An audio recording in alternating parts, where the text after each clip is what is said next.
right, let's start with the Commanders' offense against the Ravens' defense, where the Commanders' offense is so fun. Like, I think that heading into this year when we were talking about, oh, like the when the Lions play the Vikings thing, that'll be a really fun game. Commanders Ravens was not necessarily one that I had circled, but to see the Commanders offense just succeeding the way they are at this point in the season is so fun. Where look, Cliff Kingsbury, if you can change, I'm proud of you. Like, I'm so happy to have that. Like, I don't think that you have to be married to a certain idea about a certain offensive coordinator for forever. Obviously, you want to see, are they able to continue to have success through the end of the season? I just like that they use multiple personnel groupings to force you into a choice. They have varied run concepts where you're going to see a lot of different gap schemes. You're going to see pullers into space. You're going to have to decide, how are we dealing with this 2 tight end set? How are we dealing with this 3 tight end set? Like, what are we going to kind of match with in different ways? And then you have Jaden Daniels, who's playing so well. He's avoiding sacks. He's creating outside of the pocket when he's able to be pressured. I think the offensive line has been decent. That was another part of this team where I went into this season just not particularly hopeful about this unit. So I'm glad that they've proved me wrong. I hope they continue to prove me wrong. Cliff Kingsbury has also done a good job of kind of scheming around his offensive line, with that probably being the weakness of this team, where you have the second highest pass rate behind the line of scrimmage of any team in the league. Then they've had the 4th highest EPA on those of the 32 teams. So they've done a good job of generating positive plays despite getting the ball out quickly and just throwing a lot of passes behind the line of scrimmage. But where Jaden Daniels is really excelling is passes on 11 to 20 air yards, where he has the best EPA of any quarterback in the league on those passes. And they have really leaned into that with the 10th highest pass rate over expected in the league. And so everything is just clicking for this Commanders offense right now. You even have the game last week where they had to punt for the first time, which felt like all season. They have a red zone interception, and they still just have 24 points in the blink of an eye because they can just generate points that quickly. And when they are able to get into multiple tight end sets, like you mentioned, it just puts a lot of stress on the defensive personnel that they're going against, where they're able to use 13 personnel about 8% of the time, have a very good EPA when doing so. They've even experimented with a little bit 21 personnel and have been very explosive out of that as well. So just like mixing up all the personnel groupings that they're throwing at the defense, coupled with Jaden Daniels playing well, Terry McLaurin having a really bounce back season. Like all that together has made for a very good Commanders offense so far this year. I'm glad that you mentioned Jaden Daniels throwing the ball down the field because he just wants to do that. Like, he loves it.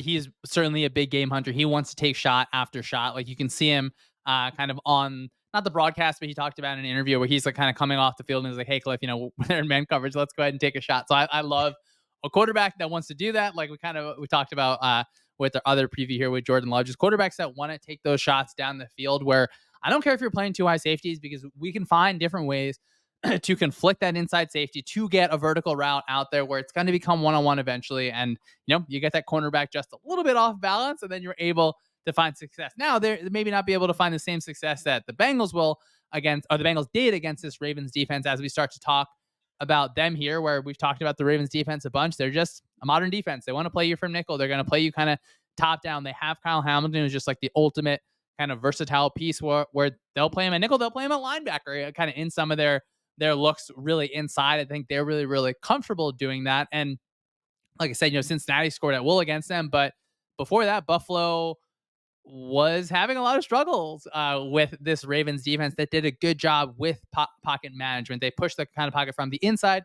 You get the edges to kind of crack down as well. You get some of that kind of nickel blitz. So I do think this might be a situation where we see Jaden Daniels, who faced unblocked pressures a bunch against the Browns and just like made guys disappear. Like, it was really, really cool to kind of see him just sort of unfazed there. But I do think it's a situation where the Ravens, I'm interested to see what they do from a pressure package perspective, just because sometimes you want to maybe break the pocket and have Daniels kind of roll straight to your linebacker, as opposed to just kind of sending 6 rushes. Yeah, this Ravens defense has been interesting to watch this year, because you don't exactly know if the Bills game or the Bengals game is just more of a sign of things to come for them, because you switch defensive coordinators, you lose a lot of just game planning talent on your defensive side of the ball. You also lose some of your players that were getting decent production out of last year, but you still have Kyle Van Noy, Justin Matabuke, who are just getting pressure a lot on the quarterback. Roquan Smith is a great run defender, even if his coverage has been a little bit iffy so far this year. And then Nate Wiggins has played well as a corner. So there definitely are pieces there, but they've also put themselves into a pass funnel situation where they're 24th against the pass, but 5th against the rush. So teams are passing at a higher rate against them than any team in the league. And so that's led them to be 22nd in EPA per play against, where when you're facing passes more often, it's always going to be tougher for you as a defense to put up good production. And that's kind of the situation that they've found themselves in this year.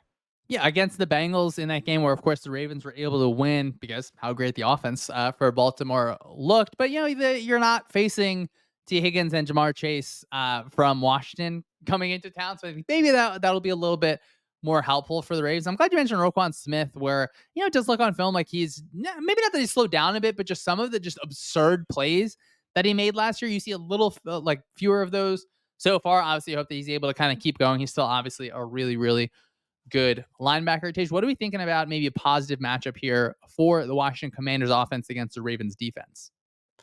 Touched on this a little bit when we were talking about the Commanders offense and where they've really excelled at this season, and that's the intermediate area of the field in terms of pass step is where they can really key in on in this game as an offense. They rank first in EPA generated on passes that travel 10 to 19 air yards. Jaden Daniels just looks very comfortable throwing those, and they've had pass catching options step up and really do well in that area of the field. The Ravens rank 23rd against defending passes that go to that area. So there could be some options for the Commanders in this game to really just keep hitting that intermediate area of the field and moving down the field off of that.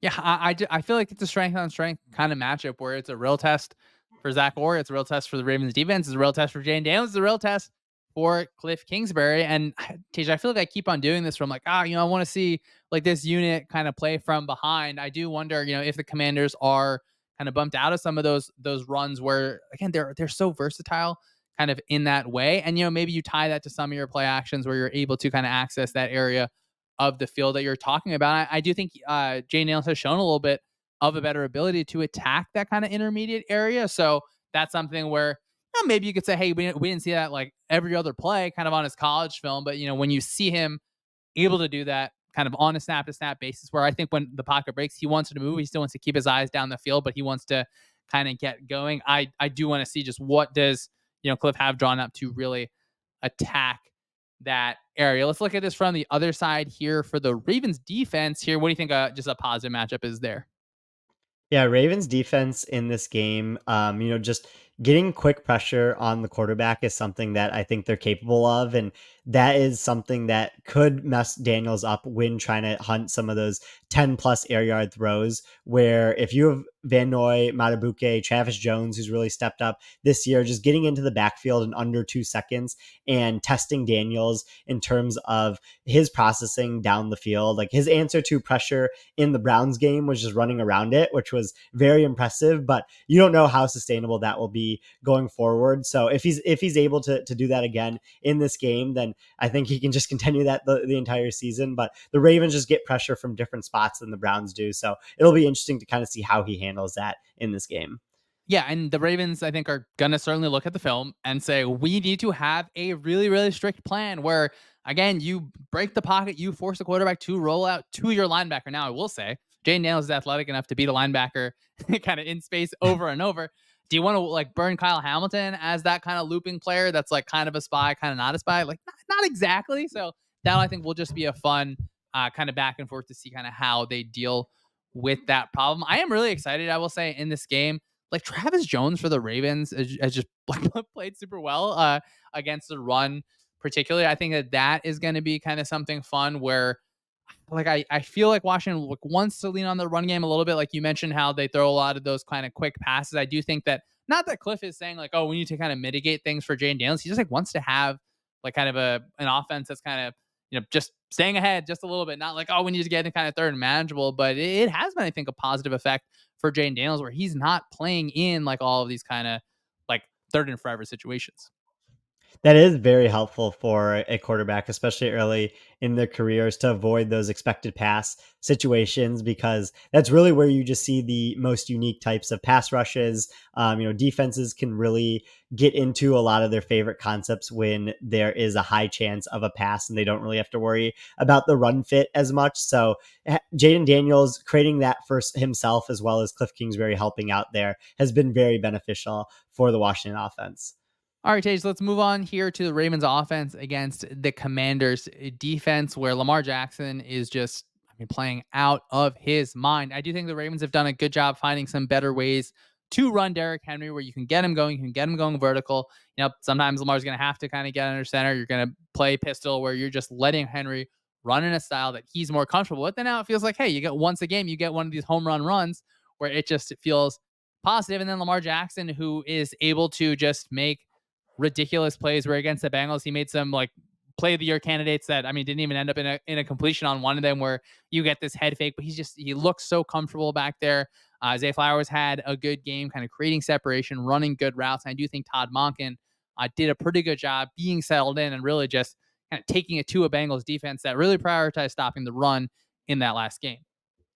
It is so nice to see Lamar in a true drop back game where you really saw the run game get developed under Greg Roman, and now you see the pass game get developed under Todd Monken in Baltimore. And what also has impressed me by Monken is his personnel diversity, where they're using 11 personnel, the least amount in the league, because they get into 12, 21, 22, and 20 personnel all at least 5% of the time. So there's just so many different looks that they're throwing defenses, and they've all been at at least league average or above out of all five of those personnels. And when you can hit that magic number of four from a terms with respect to personnel groupings, it's always so crucial from an offense's point of view with how the defenses have to prepare for it, and the different types of personnels that the defense have to match your personnel with. And so Monken's done a great job of that so far this season.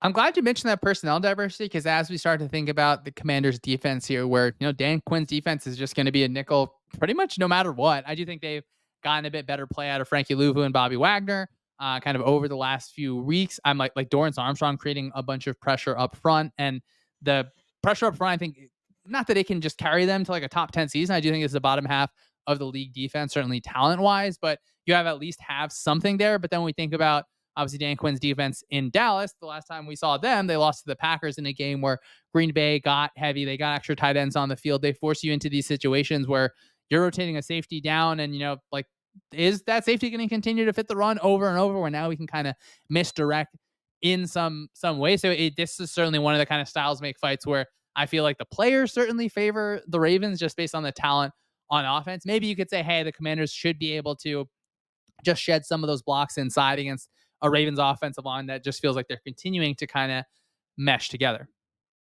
Yeah, the Commanders are going to need a big game from their defensive line in this game to kind of muddy what the Ravens want to do on offense, because you look at the strength of their team and it is their defensive line, where their pass rush has been fine this year. Like Dorrance Armstrong, like you mentioned, leads the league in pressures. Duron Pate and Jonathan Allen have had fine seasons. Nothing crazy, but just like consistent pressure on the quarterback, paired with Frankie Louvu and Dante Fowler Jr. also getting in there as well. Like, but the back seven is just not good outside of Bobby Wagner. Like all of their corners can get taken advantage of, and that's why they rank 27th in EPA per play against. So if they can get pressure on the Ravens in this game, which is a big if, with even just like how good Lamar is at evading pressure and getting the ball off, but that would go a long way in this matchup compared to relative to just like any other matchup in the league this week.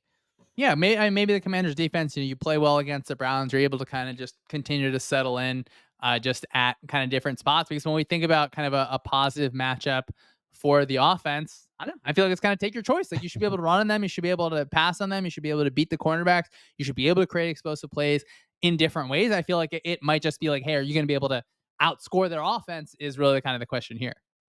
Yeah, that's exactly what it is. Like The best defense for the Commanders in this game would be going up 14-0 quickly in the game and just forcing the Ravens to drop back the entire game where they can't use Derrick Henry as much as they want to or Lamar Jackson design runs. But because like it's tough to find a true matchup in this game where the Commanders defense has the advantage over the Ravens offense. Anything, I don't know, I guess like we mentioned it, maybe up front just a little bit again. Like you can maybe pick one spot on the Ravens offensive line that they've struggled. I feel like I'm grabbing for air here, but uh, yeah, create some pass rush. Like find ways to, whether it's like Dan Quinn will like to stunt his guys. I think that is kind of a situation maybe that can work in some sort of way. Yeah, he does have the highest stunt rate in the league, as a defensive play caller for these past couple of years. So just hope for confusion on the Ravens offensive line as they still kind of settle in with some of their pieces. But Ravens offensive line, I've been more impressed with these past couple of weeks than what they were the first 2 weeks of the season, where it does seem like they have settled in a little bit and they feel more comfortable all playing next to each other. And Lamar feels more comfortable in the pocket because of that. Yeah, I kind of just want to see Zay Flowers go for like 150 yards in this game. Of course, running is going to lead the way for the Ravens as it probably should, particularly even in this matchup. But I think it's a situation where Flowers is able to kind of you're now building like week to week, and then hey, we start the Lamar Jackson MVP chance early. I mean, he does have a higher EPA per play so far this season than when he won MVP last year. So if he keeps playing at the level that he's playing at right now, he'll definitely be in the conversation. It'll be interesting to see like if there's kind of like voter fatigue.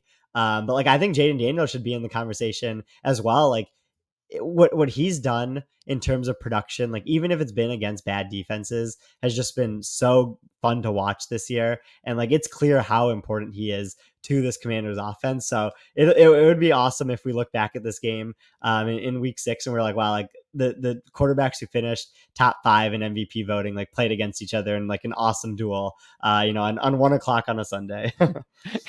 Yeah, I'm trying to like, oh, how long do I hold off kind of on the MVP conversation? Of course, it's probably going to be just a quarterback on like the 1 seed or the 2 seed, but it's fun. I feel like there's no fun to avoid the conversation.